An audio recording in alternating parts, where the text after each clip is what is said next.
Lahza yorib ketyapti, sho'r tushgan, zax bo'lib ketyapti, nima qilsam bo'ladi degan akalarga hozirda mana shunaqa fasadniy plitkalarni bemalol buyurtma montaj qilsalaring bo'ladi. Do'stlar, navbatdagi montaj jarayoni xonadonimizga kelganmiz. Mana hozirda oq-qora fasadniy plitkamiz montaj jarayoni ko'rishlaring mumkin. Ushbu obyektimiz umumiy hisobda 50 kvadratli obyekt.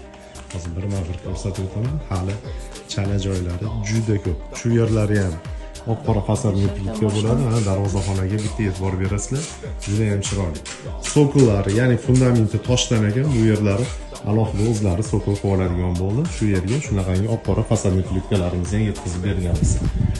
Do'stlar, kimga kerak bo'lsa bemalol murojaat qilaverasizlar. Bizning manzil Farg'ona viloyati Quva tumanida joylashgan. Pastki nomerga aloqaga chiqaverasizlar. Bundan tashqari har xil fasadniy plitkalarimiz bor. Har xil turdagi, har xil rangdagi fasadniy plitkalar bor. Bu fasadniy plitkalarda afzallik taraflari devor tanlamaydi, sho'r, zax yoki yorug'mi, shuvoqmi, paxsa, umuman farqi yo'q devorda. Hattoki shunaqangi muammolar ham hal bo'lib ketadi, shuni yopiladi. Pastki nomerga aloqaga chiqinglar. Bizning manzil Farg'ona viloyati Quva tumanida joylashgan.